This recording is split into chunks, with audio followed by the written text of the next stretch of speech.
1,00,000 క్యూసెక్కుల నీళ్లు, ఒకటి కాదు రెండు కాదు 1,00,000 క్యూసెక్కుల నీళ్లు కన్నెపల్లి దగ్గర కిందికి సముద్రంలోకి వృధాగా పోతా ఉన్నాయి. ఇవాళ 1,00,000 క్యూసెక్కుల నీళ్లు కిందికి పోతుంటే వృధాగా పైన మొత్తం రిజర్వాయర్లన్నీ నోరెళ్ళు పెట్టి చూస్తూ ఉన్నాయి.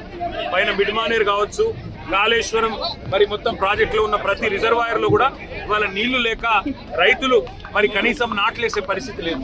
కింద 1,00,000 క్యూసెక్కుల నీళ్లు ఏవైతే వృధాగా పోతున్నాయో వాటిని చూపెట్టడానికి రైతులు మొత్తం తెలంగాణలోని రైతాంగం మొత్తానికి ఈ ప్రభుత్వం యొక్క దుర్మార్గమైన వైఖరిని చూపెట్టడానికి కన్నెపల్లి దగ్గర పంప్ హౌస్ లో మోటార్లు చాలు చేస్తే మేడిగడ్డ బరాజ్తో సంబంధం లేకుండా ఇలా మొత్తం తెలంగాణను సస్యశ్యామలం చేసే విధంగా కాళేశ్వరం ప్రాజెక్టు కేసీఆర్ గారు డిజైన్ చేసినారు. ఇవాళ బ్యారేజ్తో సంబంధం లేకుండా, మేడిగడ్డ బ్యారేజ్ గేట్లతో సంబంధం లేకుండా మరి 93.5 మీటర్ల ఎత్తులో గోదావరి ప్రవహిస్తే చాలు ఈ నీళ్లు కన్నెపల్లి పంప్ హౌస్ లో మోటార్లు చాలు చేస్తే బ్రహ్మాండంగా నీళ్లు ఇవ్వచ్చు, రైతులు నాట్లు వేసుకోవచ్చు. ఆ నీళ్లను చూపెట్టడానికి పోతుంటే ఇవాళ మమ్మల్ని జనగామలోనే అడ్డుకునే ప్రయత్నం చేస్తూ ఉన్నారు. ఈ ప్రభుత్వానికి ఇంత భయం ఎందుకని నేను అడుగుతున్నాను. కింద 1,00,000 క్యూసెక్కుల నీళ్లు వృధాగా పోతుంటే చేతగాని ముఖ్యమంత్రి నీళ్లు ఒకవేళ ఇస్తే మళ్ళా యూరియా ఇవ్వాలి, నీళ్ళు ఇస్తే పంట కొనాలి, మద్దతు ధర ఇవ్వాలి, నీళ్ళు ఇస్తే నీళ్లు వస్తే బోనస్ ఇవ్వాలి.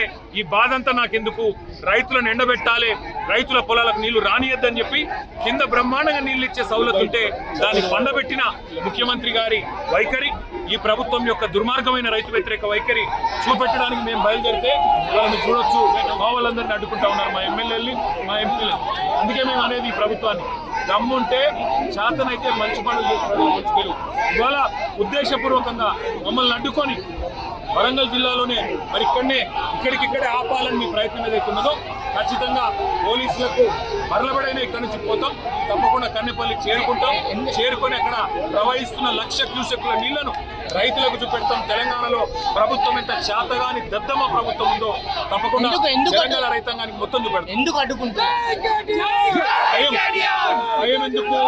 కింద 1,00,000 క్యూసెక్కుల నీళ్లు పోతుంటే చేతగాని ముఖ్యమంత్రి, కింద 1,00,000 క్యూసెక్కుల నీళ్లు పోతుంటే పైన పంటలు ఎండుతుంటే నాట్లేసే పరిస్థితి లేకపోతే కనీసం పట్టించుకునే తెలివి లేని ముఖ్యమంత్రి, వాళ్ళ ప్రభుత్వం యొక్క దొంగతనం బయటపడుతుందనే భయంతో ఇలా మమ్మల్ని పోకుండా ఇక్కడ నిరోధించే ప్రయత్నం చేస్తాం.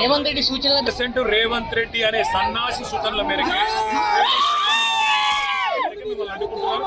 కానీ వదిలిపెట్టాం, తప్పకుండా కన్నెపల్లి చేరుకుంటాం. 1,00,000 క్యూసెక్కుల నీళ్లు ఇవాళ రైతులకు చూపెడతాం. ఒక పంప్ ఆన్ చేస్తే పైకి నీళ్ళు ఇవ్వచ్చు. నిజంగా ఈ ప్రభుత్వానికి చేత కాకపోతే, ఈ ప్రభుత్వానికి నిజంగానే వ్యవసాయాన్ని బాగా చేసే వాళ్ళకు ఆలోచన కానీ ఉద్దేశం కానీ లేకపోతే ఒక వారం రోజులు కేసీఆర్ గారికి అప్పచెప్పండి. కన్నెపల్లి దగ్గర నుంచి వాళ్ళ నీళ్లు పంపులు ఆన్ చేసి మొత్తం వారం రోజుల లోపలనే అన్ని జలాశయాలు నింపి రాష్ట్రంలోని మరి గోదావరి మీద ఆధారపడ్డ, గోదావరి పరివాహక ప్రాంతం మీద ఆధారపడ్డ, గోదావరి మీద ఆధారపడ్డ ప్రతి ఎకరం పంట పొలానికి నీళ్ళు ఇచ్చే బాధ్యత మాది. ఇవాళ సింపుల్ గా 93.5 మీటర్ల మీద గోదావరి ప్రవహిస్తా ఉంది. మేడిగడ్డ బ్యారేజ్ తో సంబంధం లేకుండా, బ్యారేజ్ గేట్లు తెరుచున్నాయా మూసున్నాయా అన్న దాంతో నిమిత్తం లేకుండా ఇవాళ బ్రహ్మాండంగా పంపులు ఆన్ చేస్తే కన్నెపల్లి దగ్గర నుంచి లిఫ్ట్ చేయొచ్చు.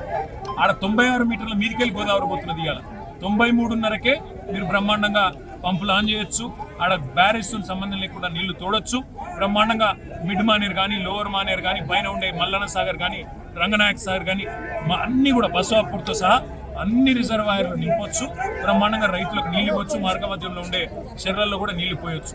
కానీ ప్రభుత్వం తన చేతగాంతనాన్ని, తన అసమర్థతను కప్పిపుచ్చుకోవడానికి ఇలా మమ్మల్ని జనగామ దగ్గరనే అడ్డుకునే ప్రయత్నం చేస్తూ ఉన్నది. ఎందుకు అడ్డుకుంటున్నారని మేము అడిగాం పోలీసులకు. మాకు ఆదేశాలు ఉన్నాయంటాడు. కింద నీళ్లు వృధాగా పోతుంటే అవి రైతులకు చూపెడతామంటే మీకెందుకు భయం?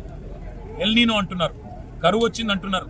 కరువు వచ్చినా ఇవాళ కల్పతరువు లాంటి కాళేశ్వరం తెలంగాణకు ఉన్నది. కల్పతరువు లాంటి కాళేశ్వరంలో మీరు చేసేది ఏం లేదు. కన్నెపల్లి కాడ 2 బటన్లు ఒత్తాలి అంతే. ఆ 2 బటన్లు ఒత్తితే మా కరీంనగర్ నియోజకవర్గంలోని మొట్టమొదటి బెనిఫిషరీ కరీంనగర్ నియోజకవర్గంలోని ప్రాంతం.